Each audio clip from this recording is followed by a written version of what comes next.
آخری 10 دن میں لیلۃ القدر رکھی ہے، اعتکاف رکھا ہے۔ پہلی امتوں کے لیے یہ نہیں تھا کہ پچھلے سارے گناہ معاف ہو جائیں، یہ ہمارے لیے کہ ہمارے پچھلے سارے گناہ معاف ہو جاتے۔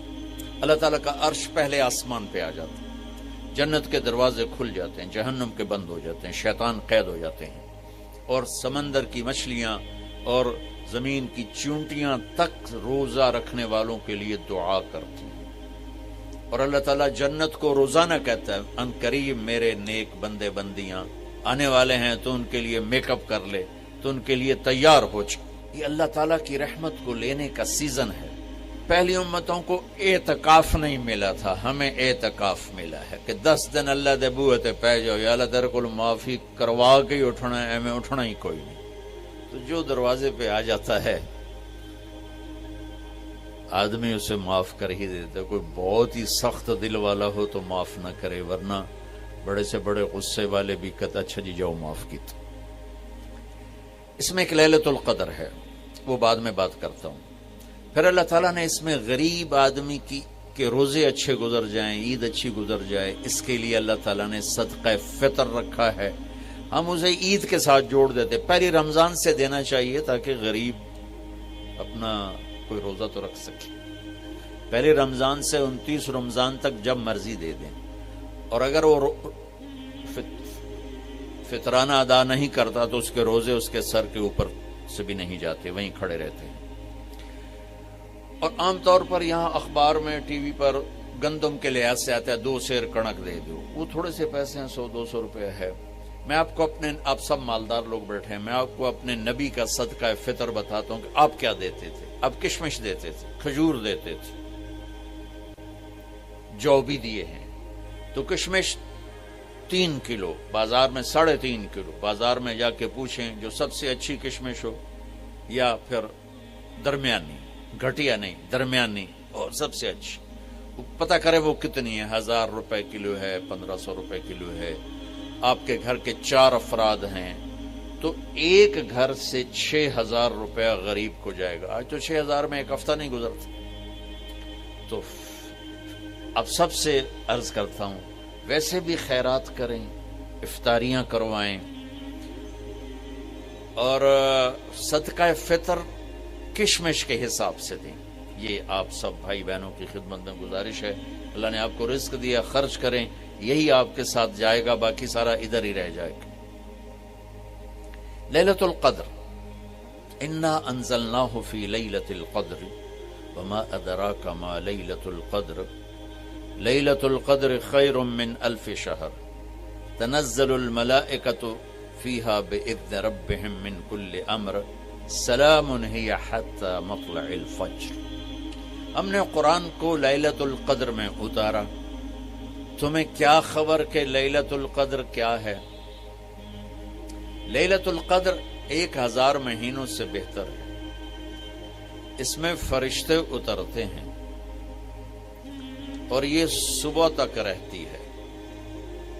لفظ قدر عربی میں اس کا ایک مطلب ہے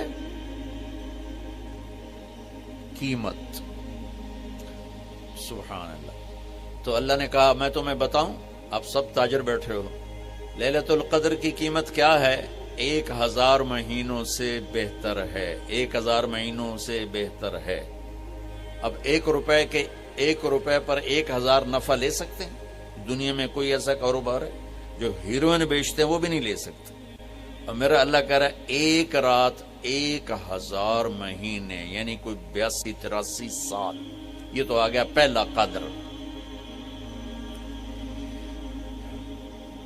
دوسرا اس کا مطلب ہے تنگ پڑ جانا، تنگ پڑ وقت، فقدر علیہ رزقہ۔ تو تنزل الملائکۃ فیہا، تنزل الملائکۃ والروح فیہا، کہ اس رات اتنے فرشتے اترتے ہیں کہ زمین تنگ پڑ جاتی ہے، سبحان اللہ، اتنے فرشتے آتے ہیں زمین تنگ پڑ جاتی ہے۔ تیسرا مطلب ہے قدر، مقدار کو، تو اللہ تعالیٰ نے اس کا آخری مطلب بھی بتایا، سلام ہی حتی مطلع الفجر، کہ یہ فجر کی نماز تک، فجر کی اذان تک یہ رہتی ہے۔ 3 مطلب ہیں قدر کے، تینوں اللہ نے قرآن میں کور کیے۔ قیمت کیا ہے؟ 1000 مہینوں سے بہتر۔ تنگی کیا ہے؟ فرشتوں سے زمین بھر جاتی ہے۔ مقدار کیا ہے؟ صبح صادق۔ لیلۃ القدر 27 کی نہیں ہوتی، 21، 23، 25، 27، 29۔ اب یہ 5 راتیں جاگنے چھٹ، آپ لوگ تو ویسے رات کے بادشاہ ہو، جاگ لو۔ تو لیلۃ القدر مسجد میں نہ گزارو، گھر میں گزارو۔ یہ مسجدوں میں اشتہار لگ جاتے ہیں، فلاں کے ساتھ شب قدر گزاریں، فلاں حضرت کے ساتھ شب قدر گزاریں، پھر ادھر کوئی صلاۃ تسبیح پڑھ رہا ہے باجماعت، عورتیں صلاۃ تسبیح کی جماعت کرا رہی ہیں، اور پتہ نہیں اور کتنی عجیب و غریب قسم کی عبادات شروع ہو جاتی۔ یہ نفلی عبادت ہے، میرے نبی گھر میں پڑھتے تھے۔ آپ نے اشراق کے سوا ہر نفل گھر پڑھا، ہر سنت گھر میں پڑھی، تو آپ لیلۃ القدر کو یہ مستورات بھی آپ بھی اکٹھے ہو کے نہیں منانا، الگ الگ مصلی بچھا کر اپنے اللہ سے رونا دھونا کرو، اپنے اللہ کو منانا کرو، میں بھی کروں آپ بھی کریں۔ نوافل کی جیسے ابھی شب برات گزری تو اشتہار تھے، میں جا رہا تھا ادھر غلام آباد میں ایک جنازہ ہو گیا تھا، تو اشتہار فلاں حضرت کے ساتھ شب برات گزاریں، فلاں مسجد میں شب برات گزاریں، فلاں جگہ شب برات گزاریں۔ بھائی وہ گھر میں منانے کی ہے، مسجد میں نہیں۔ میرے نبی نے نفلوں کو تنہائی میں ادا کیا، فرض کو مجمع میں ادا کیا۔ لیلۃ القدر میں جاگنا نفل ہے، اور پھر جب اکٹھے ہو جائیں گے لوگ اور عورتیں تو پھر ساتھ غیبت بھی چلے گی، اور ایک غیبت کا بول ساری رات کو اڑا کے رکھ دے گا۔ مردوں یا عورت اکٹھے ہو جائیں، غیبت سے تو بچتے نہیں، نہ ہی رک سکتے ہم۔ سندھ سے ہم بائی روڈ آ رہے تھے، کراچی سے بائی روڈ جماعت تھی، تو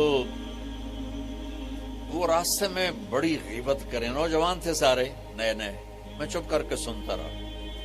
جب کوئی 2 دن گزر گئے نا تو ہمارے پاس بڑی وین تھی، میں نے کہا بچوں ایک نصیحت کرتا ہوں کہ غیبت نہ کیا کرو، مذاق کرو، ہنسا کرو، کھیڑا کرو، غیبت نہ کرو۔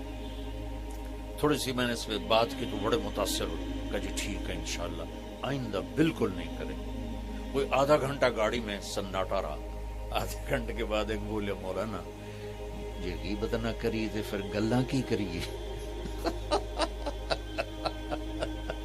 یہ میرا کلچر ہے، لہذا عورتیں عبادت کے لیے بھی اکٹھی ہوں گی تو غیبت شروع ہوگی، مرد مسجد میں اکٹھے ہوں گے وقت ضائع ہوگا، غیبت شروع ہوگی۔ میرے بھائی بہنوں، ہر نفل کو گھر میں گزار، اپنے گھر کو بابرکت بناؤ، اپنے گھروں میں نفل پڑھو، تلاوت کرو، ذکر کرو۔ صرف اشراق کے نفل میرے نبی مسجد میں پڑھتے تھے 2 رکعت، باقی ہر نفل آپ نے مسجد میں ادا کی۔ تو یہ چند چیزیں رمضان کے متعلق میں نے عرض کی ہیں۔ اب ایک بڑی اہم بات میں آپ کے سامنے عرض کرنا چاہتا ہوں، رمضان کی دولت کس سے ملے گی، رمضان کی برکات کس سے ملیں گی، اور کون محروم ہو جائے گا؟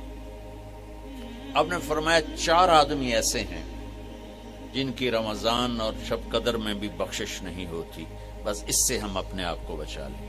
کون ہے یا رسول اللہ؟ آپ نے کہا مدمن خمر، شراب کا عادی، کبھی کوئی پی لے توبہ کر لے، میں اس کی اجازت نہیں دے رہا ہوں۔ مدمن کا لفظ ہے جو روزانہ شراب پیتا ہے، اس کی رمضان میں بخشش نہیں۔ عاق لوالدیہ، جو ماں باپ کا نافرمان ہے، اس کی بخشش نہیں۔ قاطع الرحم، رشتہ داروں سے لڑنے والا، اس کی بخشش نہیں۔ المشاحن، دل میں بغض رکھنے والا، اس کی بخشش نہیں۔ ہر وہ چیز جو میرے آپ کے لیے نقصان دے اللہ نے حرام کر دی، ہر وہ چیز جو میرے آپ کے لیے مفید ہے اللہ نے حلال کر دی۔ سود حرام کر دیا۔ ہماری پاکستان کی معیشت نہیں، پوری دنیا کی معیشت ڈوبی پڑی ہے، سارے ملک قرضوں پہ چل رہے ہیں، سود نے پوری دنیا کو تباہ کر دیا۔ تو میرے اللہ تعالیٰ نے، آپ دیکھتے نہیں، میرا اللہ کہتا ہے فَأَذَنُوا بِحَرْبٍ مِّنَ اللَّهِ وَرَسُولِهِ، اگر سود نہیں چھوڑو گے تو میرے اور میرے رسول مل کر تمہارے خلاف جنگ کریں گے.